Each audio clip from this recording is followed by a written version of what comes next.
Pendant plus d'une décennie, Tony Beets a été l'une des figures les plus constantes et les plus respectées de Gold Rush. Largement admiré pour son approche intrépide de l'exploitation minière, sa communication directe et ses valeurs familiales profondes, il a construit un héritage qui a fait de lui un favori parmi les téléspectateurs. Pourtant, les dernières saisons ont apporté des changements notables qui ont suscité la curiosité et l'inquiétude des fans. Les spéculations se sont rapidement répandues dans la communauté Gold Rush, et après des semaines de silence, Tony a finalement rompu le silence. Ce qu'il a révélé a confirmé de nombreuses rumeurs, marquant un tournant dans son histoire. Tony Beets est un chercheur d'or renommé et une personnalité de la télévision qui s'est fait connaître grâce à l'émission Gold Rush de Discovery Channel. Au fil du temps, il a gagné le surnom de Viking, un clin d'œil à sa présence imposante, à son attitude sans état d'âme et à son style de leadership fort. Contrairement à de nombreuses personnalités de la télé-réalité dont la célébrité s'estompe rapidement, Tony s'est forgé une réputation durable fondée non pas sur le théâtre, mais sur une véritable expertise minière et des résultats avérés. Né aux Pays-Bas, il s'est finalement rendu au Yukon au Canada, où son éthique de travail implacable, sa détermination et son sens aigu des affaires ont fait de lui l'une des personnalités les plus respectées non seulement à la télévision, mais aussi dans le secteur moderne de l'exploitation aurifère. Son nom est devenu synonyme de succès dans Gold Rush, où les fans l'ont vu entreprendre des projets de grande envergure et relever tous les défis. Pour de nombreux téléspectateurs, Tony représente le cœur même de la série, l'incarnation du courage, de la persévérance et de la volonté inébranlable de continuer à aller de l'avant, quelles que soient les conditions. Tony Beets est né le 15 décembre 1959 à Wigdeness, un petit village agricole des Pays-Bas.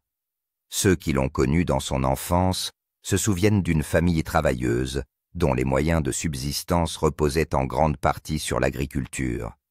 Selon Tony, cette éducation lui a inculqué très tôt un sens aigu de la discipline de la responsabilité et de la résistance. La vie à la ferme exigeait de se lever tôt, de travailler constamment et de s'occuper de la terre et des animaux, ce qui laissait peu de place à l'oisiveté. Il mentionne souvent que dans sa famille, tout le monde avait un rôle à jouer, et il a rapidement appris que le travail passait avant tout le reste. À l'adolescence, Tony avait déjà assumé des responsabilités d'adulte, en faisant fonctionner des machines, en s'occupant du bétail et en prenant des décisions qui exigeaient une maturité supérieure à son âge. Cette exposition précoce aux responsabilités a jeté les bases de sa future carrière dans l'exploitation minière, où les longues heures de travail et l'endurance physique étaient la norme. Son entourage le décrivait comme quelqu'un de volontaire et de direct, des qualités qui allaient plus tard définir son image publique à la télévision. La vie à Wigdeness n'offrait cependant que des perspectives limitées. C'était une communauté tranquille, où la voie à suivre semblait toute tracée, stable, mais sans grande marge de manœuvre pour la croissance. Tony a confié lors d'interviews qu'il s'était rendu compte très tôt que rester à Wigdeness signifierait probablement suivre les traces de ses parents. Bien que cette vie soit respectable, il aspirait à quelque chose de plus grand. Sa détermination à changer son avenir s'est renforcée lorsque la santé de son père s'est dégradée, l'obligeant à assumer davantage de responsabilités et à se confronter aux dures réalités de la vie à la ferme. Cette expérience l'a fait mûrir rapidement et lui a ouvert les yeux sur la nécessité de trouver de nouvelles opportunités. À la fin de son adolescence, Tony a commencé à envisager sérieusement de quitter les Pays-Bas pour poursuivre un avenir meilleur.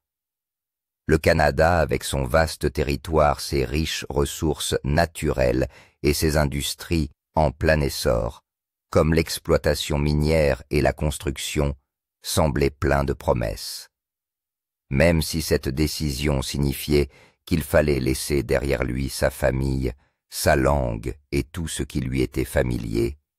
Tony était convaincu qu'il s'agissait d'une étape nécessaire.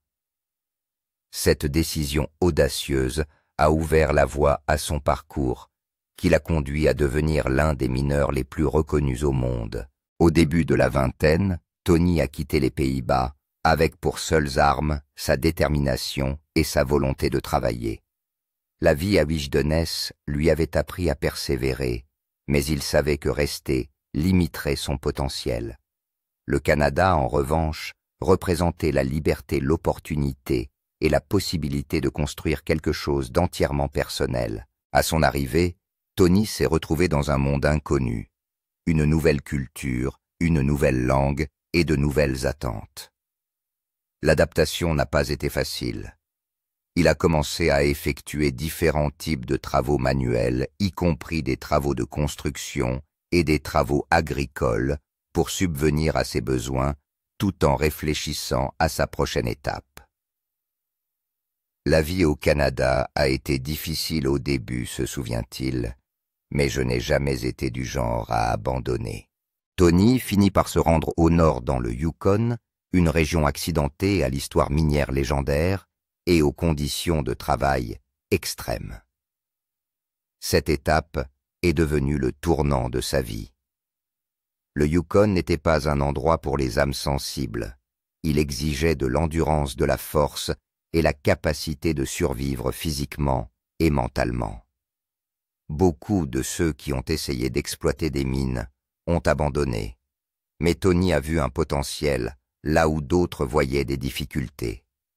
Il a commencé par travailler pour d'autres mineurs, apprenant le métier sur le tas et acquérant une expérience inestimable.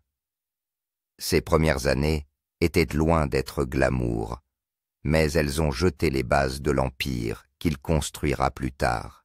Le travail de mineur est intense, mais le salaire est modeste et les conditions de vie sont loin d'être confortables. Mais Tony était prêt à essayer de comprendre l'industrie de fond en comble. Peu à peu, il s'est fait une idée précise du fonctionnement des opérations minières, de la manipulation des équipements à la gestion des équipes dans les zones reculées. Au fil du temps, la réputation de Tony au Yukon s'est accrue parce qu'il était connu pour être fiable travailleur et direct. Alors que d'autres n'étaient pas sûrs de leurs décisions, lui prenait des décisions pratiques qui l'aidaient à aller de l'avant. Son déménagement de la Hollande au Yukon n'était pas seulement un changement de lieu. C'était la première étape importante pour devenir l'un des mineurs les plus reconnus dans l'exploitation moderne de l'or, devenant une légende de la ruée vers l'or. Tony Beets est devenu célèbre des années après avoir travaillé pour d'autres mineurs au Yukon, avant d'économiser suffisamment d'argent et d'acquérir assez d'expérience pour diriger sa propre exploitation. Ce fut un tournant important dans sa carrière, car il passait du statut d'ouvrier sur la concession de quelqu'un d'autre à celui de responsable qui prenait les décisions déterminant le succès ou l'échec de l'entreprise. C'était un défi, mais Tony avait passé des années à se construire une base solide grâce à ses années de travail pratique, et cette expérience le rendait différent des autres. Au début de la gestion de son entreprise minière, Tony a noté qu'il se concentrait sur l'efficacité et les résultats, parce qu'il savait comment tirer le meilleur parti de son équipe et n'avait pas peur de prendre des décisions audacieuses. Alors que d'autres hésitaient dans leur choix, Tony prenait des risques qui s'avéraient souvent payants, et ce grâce à sa capacité à s'adapter à différents défis. Sa façon directe de gérer les gens lui vaut le respect de la communauté minière. Peu à peu, son exploitation s'est développée de même que sa réputation de mineur, capable de tenir ses promesses. Sa vie a changé de manière significative lorsque Discovery Channel a lancé La Ruée vers l'or, une série de télé-réalités qui suit des mineurs à la recherche d'or au Yukon et en Alaska.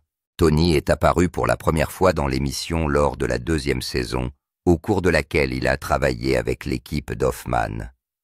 Son approche pragmatique et son expertise évidente dans le domaine de l'exploitation minière ont immédiatement attiré l'attention. Les téléspectateurs n'ont pas tardé à remarquer sa personnalité et ses compétences, et il est rapidement devenu l'une des figures les plus discutées de la série. Au fil des saisons, Tony est progressivement devenu un personnage central de la série. Contrairement à certains mineurs qui s'en remettent à la chance, Tony se concentre sur la planification, la structure et l'expansion de ses opérations. L'un des moments les plus mémorables de la série s'est produit lorsqu'il a décidé de restaurer et d'utiliser une vieille drague massive, une pièce d'équipement minier datant d'une autre époque. De nombreuses personnes, y compris les téléspectateurs de l'émission, pensaient qu'il s'agissait d'un projet risqué et irréaliste, mais Tony est allé de l'avant et a réussi à le mener à bien. Cette décision l'a distingué des autres mineurs et a renforcé son image de personne qui voit grand et agit de manière décisive. Sa personnalité autoritaire, sa forte éthique de travail et sa volonté de défier les autres lui ont valu d'être respecté et parfois craint dans l'émission et en dehors. Il ne souhaitait pas jouer son rôle dans l'émission pour plaire aux caméras. Ce que les téléspectateurs voyaient à l'écran correspondait exactement à ce qu'il était, un mineur travailleur et déterminé qui a construit son succès grâce à des années d'efforts honnêtes. Au fil du temps, Tony Beets est devenu plus qu'un simple mineur de la ruée vers l'or. Il est devenu un symbole d'expérience, de leadership et de persévérance dans l'une des industries les plus exigeantes au monde. La carrière audacieuse et les réalisations de Tony Beets. En raison de sa forte personnalité, de sa façon directe de parler et de son apparence qui comprend souvent une barbe complète et des vêtements robustes, rappelant les anciens explorateurs nordiques, Tony Beets a reçu le surnom de Viking. Plus important encore, ce nom montre également qu'il aborde l'exploitation minière avec audace, discipline et la volonté de relever des défis que la plupart des autres éviteraient. Sa réputation de leader coriace et déterminé a fait que ce surnom est resté dans les esprits aussi bien dans l'émission qu'en dehors.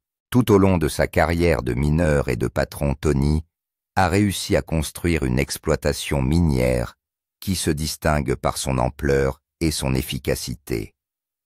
Il y est parvenu parce qu'il ne s'est pas fié au hasard ou aux raccourcis.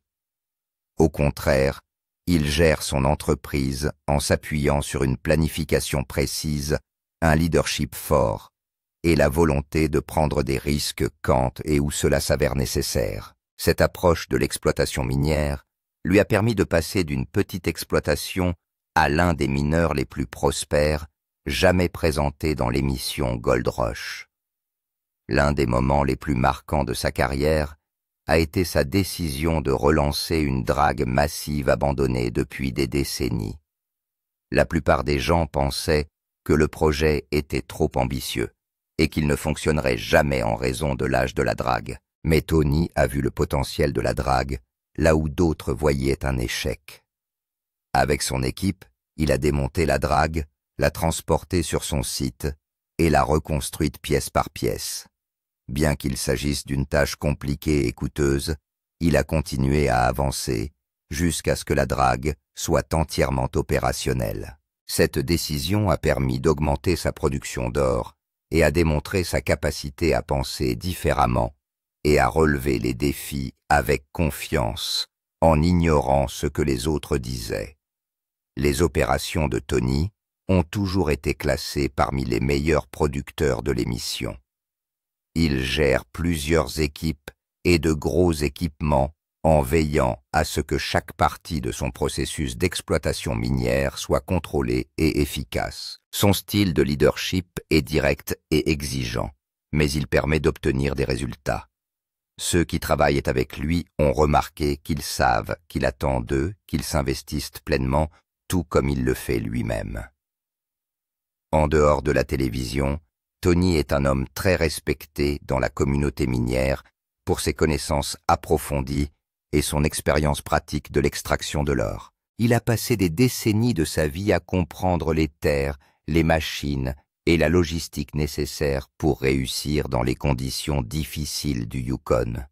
Ses réalisations ne sont pas le fruit de la chance ou de la célébrité télévisuelle, mais le résultat d'un travail constant de décisions intelligentes et d'une attitude intrépide qui lui a valu le nom de Viking.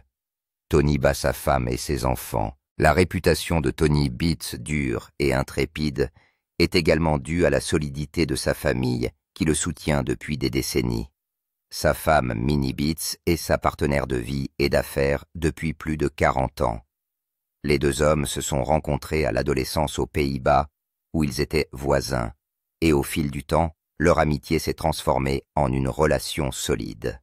Lorsque Tony a décidé de quitter la Hollande pour trouver de meilleures opportunités, Minnie l'a soutenu à chaque étape.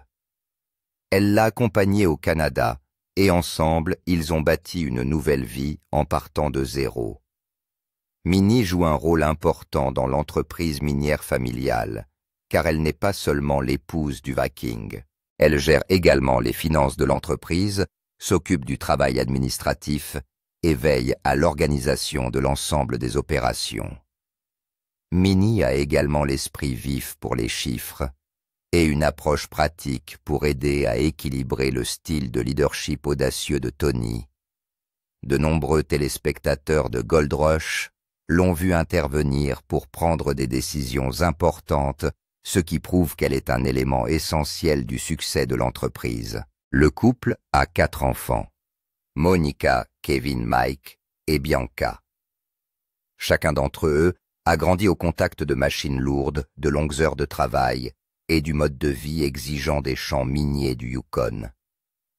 Au fil du temps, plusieurs de leurs enfants ont été directement impliqués dans l'entreprise familiale, à commencer par Monica Beats, l'un des jeunes visages les plus reconnaissables de Gold Rush.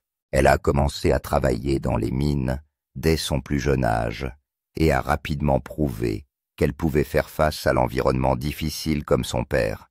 On l'a vu faire fonctionner des équipements, diriger des équipes et travailler souvent aux côtés de son père sur le terrain. Kevin Beats, le deuxième enfant, a également assumé un rôle de leader au sein de l'exploitation. Il est connu pour ses compétences en matière de machines et de techniques minières, et il supervise souvent les tâches quotidiennes et contribue à assurer le bon déroulement de la production. Kevin est suivi par Mike Beats, qui fait également partie de l'équipe et qui a démontré une solide compréhension du style d'exploitation minière de la famille. Bianca Beats est la dernière des enfants et, contrairement aux autres, elle préfère rester à l'écart des projecteurs et s'implique moins dans le travail minier que ses frères et sœurs. La famille Beats est connue pour son style de communication pragmatique.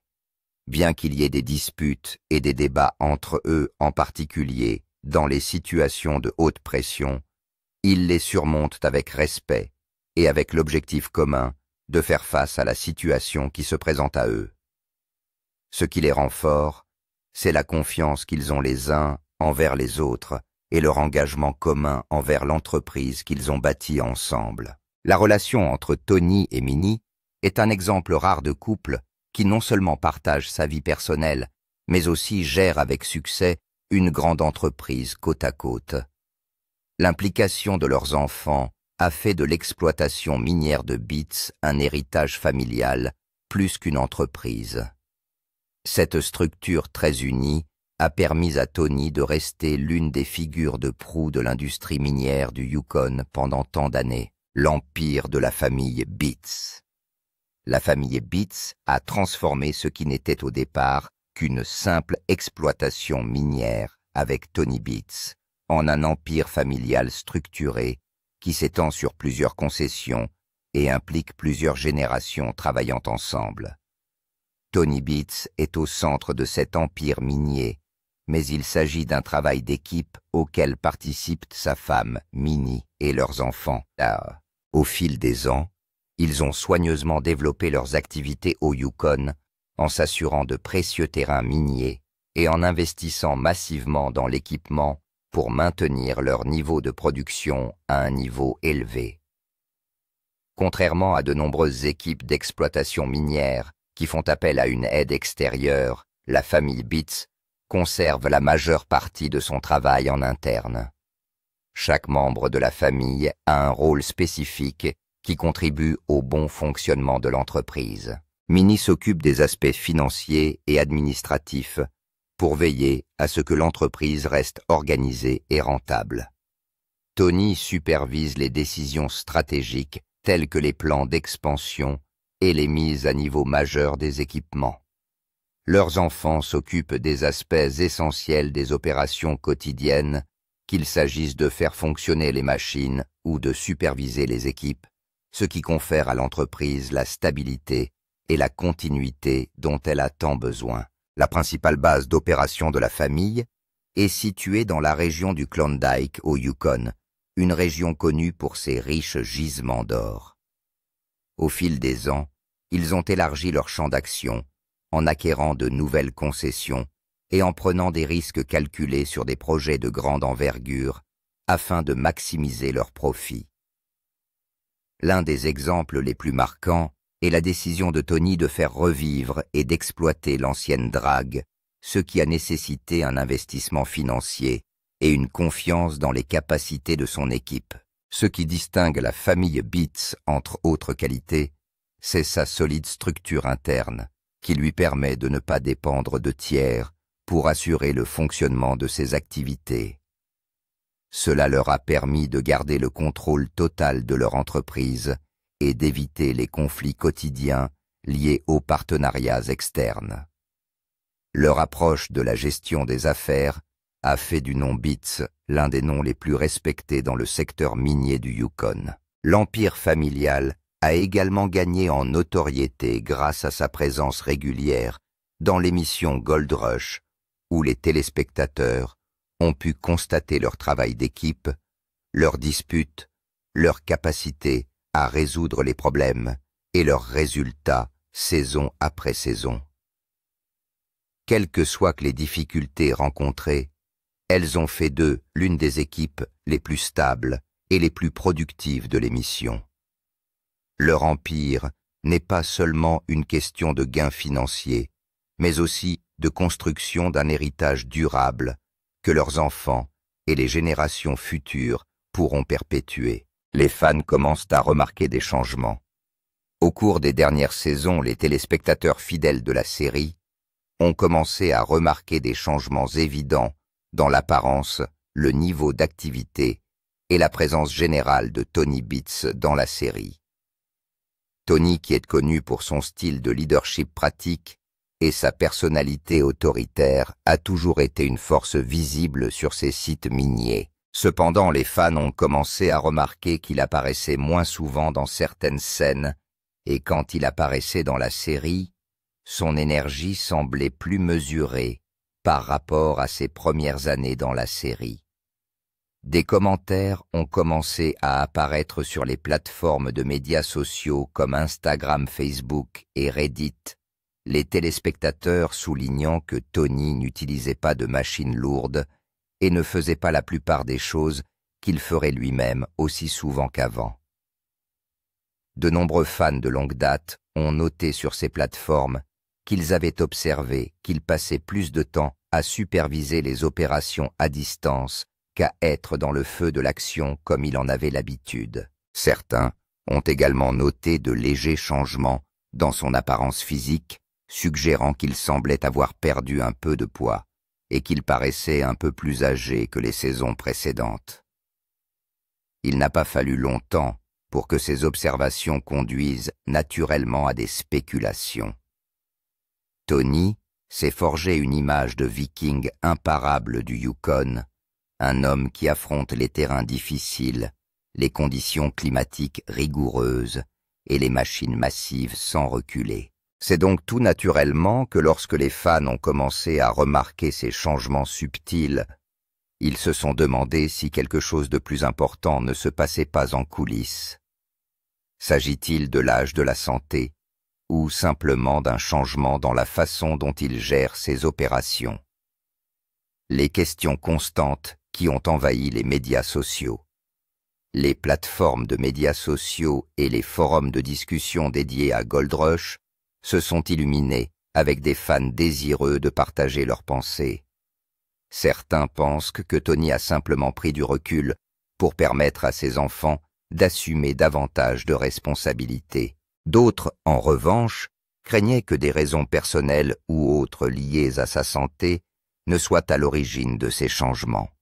Bien que rien n'ait été confirmé à l'époque, ces premières observations ont ouvert la voie aux rumeurs qui se sont rapidement répandues. Les rumeurs se sont répandues dans la communauté Gold Rush. Alors que les fans en ligne continuaient à parler des changements notables dans l'apparence de Tony Beats et de son rôle dans la série, les rumeurs se sont rapidement répandues dans la communauté Gold Rush. Les forums en ligne, les groupes de médias sociaux et les pages de fans se sont remplis de discussions de théories et de spéculations. Certains téléspectateurs pensaient que Tony pourrait être confronté à des problèmes de santé, ce qui serait normal étant donné le temps qu'il a passé à extraire de l'or. D'autres, au contraire, ont suggéré qu'il se préparait à prendre du recul par rapport à son rôle mineur à plein temps et à laisser ses enfants prendre plus de responsabilités. Quelques posts ont affirmé que des membres de l'équipe avaient laissé entendre que quelque chose de grave arrivait à Tony en coulisses, bien qu'aucune source officielle n'ait confirmé ces affirmations. D'autres ont pointé du doigt des épisodes spécifiques où Tony semblait moins actif dans la série, utilisant ces moments comme preuve pour étayer leurs hypothèses. Dans les cercles de fans, même de petits changements peuvent devenir de grandes histoires, ce qui s'est précisément produit dans le cas de Tony. Mais ces spéculations ne se limitaient pas à son état de santé, car certains pensaient que Tony prévoyait une retraite progressive après avoir passé des décennies à effectuer un travail physiquement exigeant dans le Yukon. D'autres pensaient qu'il était peut-être en train de restructurer ses activités, étant donné que ses enfants, Monica, Kevin et Mike, s'étaient davantage impliqués dans la gestion quotidienne de l'empire familial. Parce que Tony a toujours été direct et qu'il n'est pas du genre à s'intéresser aux ragots, il est resté silencieux pendant cette période. Pourtant, son silence a alimenté les discussions et les rumeurs, certains fans, craignant que quelque chose de tragique ne se profile à l'horizon, espérant qu'on les informe de ce qui allait se passer afin qu'ils puissent s'y préparer. Au fil du temps, les rumeurs se sont amplifiées, rendant les fans impatients d'obtenir de vraies réponses de la part de Tony ou de sa famille. Tony Beats confirme la nouvelle. Après des semaines d'observation et d'écoute des spéculations croissantes et des discussions constantes en ligne, Tony Beats a finalement répondu à la situation pour mettre fin à la vague de rumeurs qui l'entourait. Avec la franchise que les fans attendent de lui dans tout ce qu'il entreprend, Tony a confirmé que les changements remarqués étaient fondamentaux. Il a expliqué qu'il traversait une période personnelle et familiale qui l'obligeait à prendre un peu de recul par rapport à son rythme intense habituel sur les sites miniers. Tony a précisé que bien qu'il reste très impliqué dans ses opérations minières, il a commencé à adapter sa façon de travailler parce que l'âge et des années de travail physiquement exigeants dans les conditions difficiles du Yukon ont eu raison de lui. Plutôt que de se surpasser au même rythme que dans ses jeunes années, il a transféré une plus grande partie des responsabilités à ses enfants expérimentés. Selon lui, cette transition s'inscrit dans le cadre de son plan à long terme, visant à préserver l'héritage de la famille Beats, tout en permettant à la prochaine génération de diriger plus activement, avec peu ou pas de supervision de la part de l'ancienne génération. Il a également reconnu que certaines questions personnelles au sein de la famille nécessitaient son attention, ce qui signifiait qu'il ne pouvait pas toujours être sur le terrain aussi souvent qu'auparavant. Bien qu'il ne soit pas entré dans les détails, sa franchise a permis de dissiper bon nombre des rumeurs les plus folles qui s'étaient répandues en ligne. Tony a rassuré les fans en leur disant qu'il ne quittait ni l'exploitation minière ni l'émission. Au contraire, il s'adaptait simplement à une nouvelle phase de sa vie et de sa carrière. Il a souligné sa confiance en ses enfants, déclarant qu'ils étaient devenus des leaders capables de comprendre l'entreprise et la terre. En confirmant la nouvelle de sa manière directe habituelle, il a calmé de nombreux fans qui avaient craint le pire. La confirmation de Tony Beats a suscité une vague de réactions émotionnelles de la part des fans des collègues mineurs et des téléspectateurs de Gold Rush sur Discovery Channel, qui ont suivi son parcours depuis ses débuts jusqu'à aujourd'hui. Beaucoup ont exprimé leur soulagement en constatant que la situation n'était pas aussi tragique que les rumeurs le laissaient entendre. D'autres ont partagé des messages de soutien et de respect, reconnaissant qu'après des décennies de dur labeur dans des conditions d'exploitation minière parmi les plus difficiles de la planète, il était logique que Tony ralentisse et laisse ses enfants assumer davantage de responsabilités. Dans le même temps, il les supervisait à distance. Au sein de la communauté de la ruée vers l'or, la décision de Tony a été perçue comme un moment important parce qu'il était avec eux depuis plus de 10 ans et qu'il était l'une des figures les plus constantes et les plus influentes de la série. Son style de leadership impeccable et audacieux, son approche directe et sa capacité à relever les défis ont établi une norme que beaucoup d'autres mineurs admirent dans l'émission et en dehors. Les fans ont évoqué certains des moments les plus mémorables de l'émission, comme la fois où il a restauré la vieille drague pour gérer de multiples opérations massives, et ont célébré l'héritage qu'il a construit. Les observateurs du secteur et les téléspectateurs ont également souligné la façon dont Tony a transformé l'entreprise familiale en quelque chose de plus qu'une simple exploitation minière. Il a construit une entreprise multigénérationnelle pour sa génération et les générations à venir, montrant ce que la détermination, la planification et le travail d'équipe peuvent accomplir. En confiant progressivement plus de responsabilités à ses enfants tout en restant impliqué, Tony assure l'avenir de l'héritage de la famille Beats sans pour autant se retirer complètement. Les réseaux sociaux ont été envahis de messages de soutien de la part de fans du monde entier, beaucoup qualifiant Tony d'icône de l'exploitation aurifère moderne et de symbole de détermination. Des milliers de personnes ont pris la parole sur leur plateforme pour raconter comment son histoire avait marqué leur vie, qu'il s'agisse d'aspirants mineurs, de jeunes entrepreneurs ou de familles qui ont vu en lui la valeur de la persévérance. Son parcours, disent-ils, a inspiré des gens bien au-delà du Yukon, rappelant à tous que le succès n'est jamais une question de chance ou de timing, mais de travail acharné, de résilience et de courage pour continuer à aller de l'avant, même lorsque les chances semblent impossibles. Au fil des ans, Tony est devenu plus qu'un simple visage familier dans Gold Rush. Il fait désormais partie intégrante de la série. Sa présence, son attitude sans état d'âme et sa volonté inébranlable ont façonné la série et la perception moderne de l'extraction de l'or.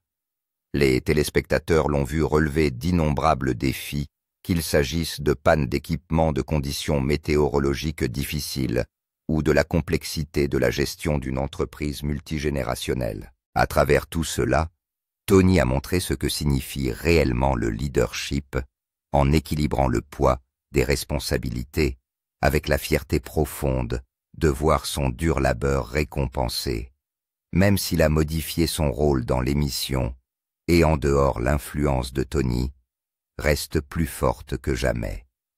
Son héritage ne se définit pas uniquement par l'or qu'il a extrait du sol, mais par les leçons qu'il a partagées, l'importance de la vision, le pouvoir du courage et les liens familiaux indéfectibles. Son histoire nous rappelle que la vraie richesse ne se mesure pas en onces d'or, mais en personnes que l'on élève et en traces que l'on laisse derrière soi. Pour beaucoup, le nom de Tony est devenu synonyme d'ambition, de force et d'authenticité. Il a montré que le succès ne consiste pas à prendre des raccourcis, mais à construire quelque chose de durable, une entreprise, une famille, un héritage. Alors que la prochaine génération s'apprête à poursuivre le travail qu'il a commencé, son exemple continuera à la guider, résonnant dans les mines, les machines et les rêves de ceux qui osent creuser pour quelque chose de plus grand que l'or.